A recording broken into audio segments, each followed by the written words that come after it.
Next is business research process അല്ലെങ്കിൽ research process. അപ്പോൾ നമ്മളിതൊന്ന് ഒരു പ്രാവശ്യം നോക്കിയതാണ് what you mean by research process എന്നുള്ളത്. പക്ഷെ അതൊരു ഡീറ്റെയിൽഡ് ആയിട്ട് ഒരു എക്സ്പ്ലനേഷൻ കൂടി ആവശ്യമാണെന്ന് തോന്നിയതുകൊണ്ട് കുറച്ചും കൂടി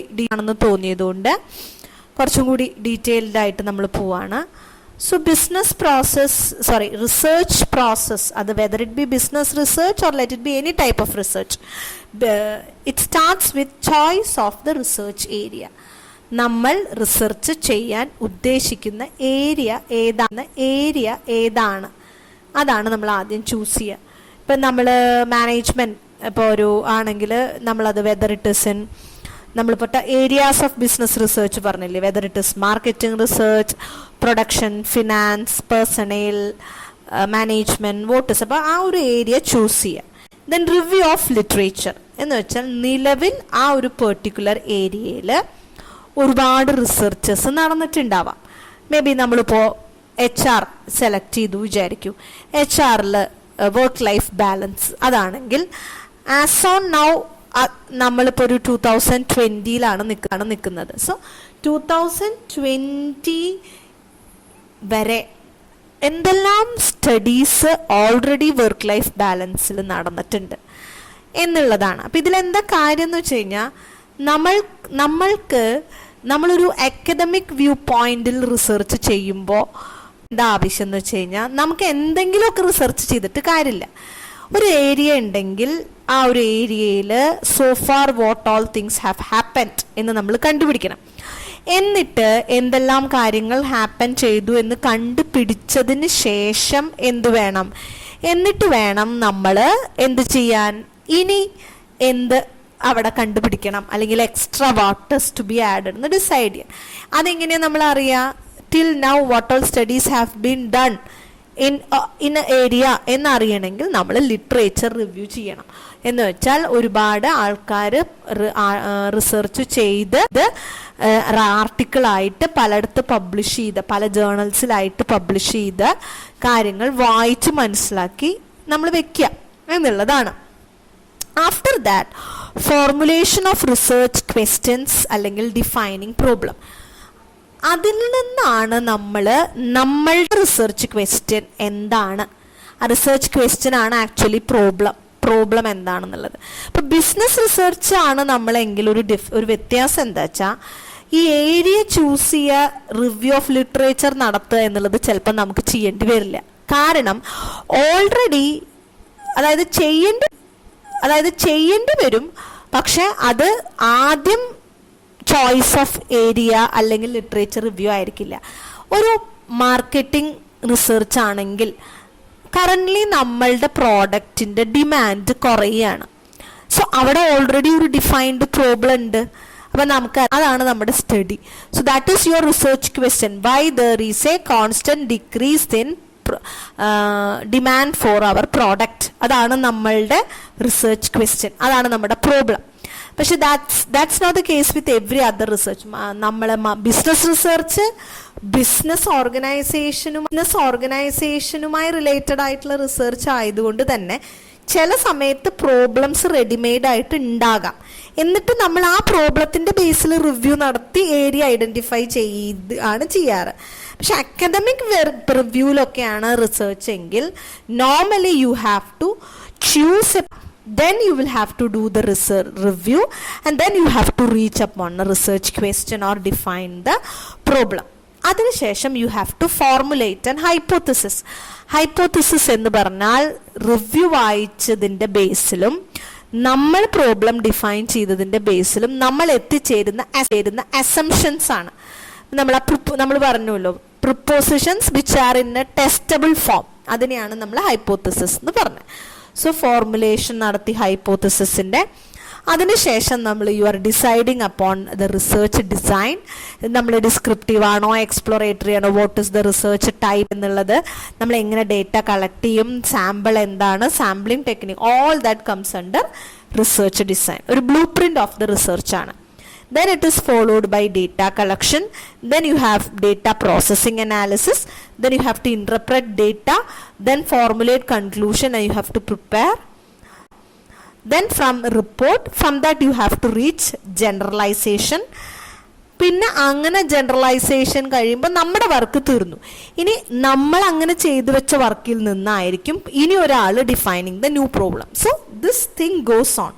ഇതിങ്ങനെ അതായത് റിസർച്ചിന് ഒരു അവസാനമില്ലാണ് ഇതിൽ നിന്ന് നമുക്ക് മനസ്സിലായി. ഇതിങ്ങനെ റൊട്ടേറ്റ് ചെയ്തുകൊണ്ടിരിക്കും. അപ്പോൾ ഓരോ ഏരിയ ചൂസ് ചെയ്യുന്നു, റിവ്യൂ നടത്തുന്നു, റിസർച്ച് ഗ്യാപ്പ് ഐഡൻറ്റിഫൈ ചെയ്ത് റിസർച്ച് ക്വസ്റ്റ്യൻ കണ്ടുപിടിച്ച് നമ്മൾ പ്രോബ്ലം ഡിഫൈൻ ചെയ്യുന്നു, ഹൈപ്പോത്തസിസ് ഫോർമുലേറ്റ് ചെയ്യുന്നു, you are designing research design നമ്മൾ സെറ്റ് ചെയ്യുന്നു, ഡേറ്റ കളക്ട് ചെയ്യുന്നു, ഡേറ്റ പ്രോസസ്സ് ചെയ്ത് അനലൈസ് ചെയ്യുന്നു, ഇൻ്റർപ്രറ്റ് ചെയ്യുന്നു, കൺക്ലൂഷൻ ചെയ്യുന്നു, റിപ്പോർട്ട് പ്രിപ്പയർ ചെയ്യുന്നു, യു ആർ റിപ്ലിക്കേറ്റിംഗ്. അതിൽ നിന്ന് നമ്മളൊരു ജനറലൈസേഷനിൽ എത്തുന്നു. ആൻഡ് അതോടെ നമ്മുടെ സ്റ്റഡി അവിടെ തീർന്നു. നമ്മളിതൊരു ആർട്ടിക്കിൾ, ആ report somewhere you are making it publish. എന്നിട്ട് അങ്ങനെ പബ്ലിഷ് ചെയ്തതിൽ നിന്ന് എന്ത് ചെയ്യുന്നു, പുതിയൊരു പ്രോബ്ലം ഡിഫൈൻ ചെയ്തെടുക്കും. അത് വായിച്ച് നോക്കിയിട്ട് നമ്മുടെ ആയിരിക്കണം അപ്പോൾ ലേറ്റസ്റ്റ് സ്റ്റഡി. കാരണം ഏറ്റവും പുതിയതായിട്ട് ചെയ്തത് ഈ ഏരിയയിൽ നമ്മളാണ്. So ours is a latest study. So somebody else will go through your article to find a particular ഏതെങ്കിലും ഒരു പ്രോബ്ലം കണ്ടുപിടിച്ച് അങ്ങനെ. So this goes in circle. ഇതാണ്. Let's see each of the steps in detail. So first is choice of the research area. നമ്മളൊരു research area choose ചെയ്യാണ്. So this is the beginning point. ഒരു റിസർച്ചറിനെ സംബന്ധിച്ചിടത്തോളം അയാളുടെ work begin ചെയ്യുന്നത് choice of research ഏരിയയിൽ നിന്നാണ്. സോ അതിന് നമുക്കിപ്പോൾ നമ്മളൊരു റിസർച്ച് ചെയ്യാൻ പോകുകയാണെങ്കിൽ നമുക്കറിയാം. ഇപ്പം നമ്മൾ MBA ആണ്, HR ഫിനാൻസ് സ്പെഷ്യലൈസേഷൻ ആണ്, HR ആണ് മെയിൻ സ്പെഷ്യലൈസേഷൻ. സോ നമുക്കൊരു ഏരിയ അറിയാം. പക്ഷേ ആ ഏരിയയിൽ നിന്ന് ഏത് പെർട്ടിക്കുലർ പ്രോബ്ലം ചൂസ് ചെയ്യണം എന്നുള്ളത് വി ഹാവ് ടു ഡിസൈഡ്. നമുക്കത് ഡിസൈഡ് ചെയ്യണം. സോ അത് depends on many thing. Vital or അത് ചിലപ്പോൾ നമ്മുടെ ഒരു ഇൻട്രസ്റ്റ് ആയിരിക്കാം, മേ ബി നമുക്കൊരു ഇമോഷണൽ അറ്റാച്ച്മെൻ്റ് ഉള്ള ഒരു ഏരിയ ആയിരിക്കാം, അല്ലെങ്കിൽ നമ്മൾ പഠിച്ചിട്ടുള്ളതിൽ അവർ സ്പെഷ്യലൈസേഷൻ. ഇപ്പോൾ I M A person who has specialised HR and finance എങ്കിൽ ഒബ്വിയസ്ലി ഞാൻ റിസർച്ച് HR-ലോ ഫിനാൻസിലോ ചെയ്യുന്നതായിരിക്കും നല്ലത്. Then what is the contribution from other researchers that would be helpful? മറ്റ് റിസർച്ചേഴ്സിൻ്റെ സജഷൻസ്, അപ്പോൾ അവരെന്ത് കോൺട്രിബ്യൂഷൻസ് കൊടുത്തു എന്നുള്ളൊരു അറിവ്. And finally feasibility with regard to time, cost, fund, competence, skill. ഇതൊക്കെ നമുക്ക് ഒരു പെർട്ടിക്കുലർ റിസർച്ചാണ്, അത് ചെയ്യാനുള്ള സമയമുണ്ടോ, നമുക്കതിനുള്ള കോസ്റ്റ് ഉണ്ടോ, ഫണ്ടിൻ്റെ അവൈലബിലിറ്റി ഉണ്ടോ, സ്കില്ലും കോമ്പീറ്റൻസും ഉണ്ടോ, അങ്ങനെ ഒരുപാട് കാര്യങ്ങളുടെ ബേസിലാണ് you will decide upon a area. Okay. Second is review of literature. So നമുക്കറിയാം you have decided upon an area. ആ ഏരിയയിൽ തന്നെ മേ ബി നമ്മളിപ്പോൾ ഒരു HR എന്ന് പറയുമ്പോൾ ഇറ്റ്സ് ടു വൈഡ്. അതിൽ ഒത്തിരി കാര്യങ്ങൾ വരുന്നുണ്ടല്ലേ. Right from job analysis to compensation management, industrial relation, all comes under HR.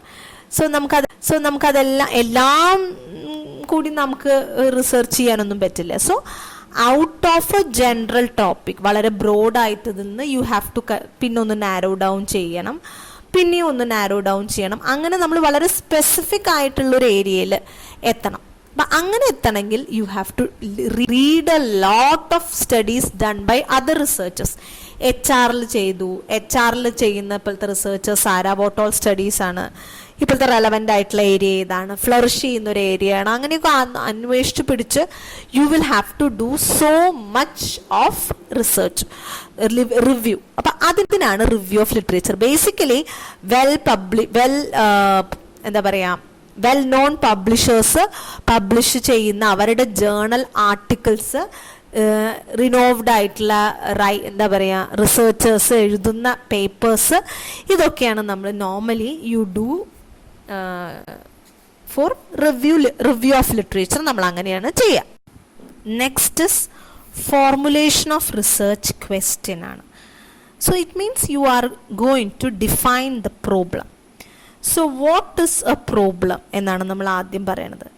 A problem in simple words is some difficulty experienced by the researcher in a theoretical or practical situation, and solving this difficulty is task of the research.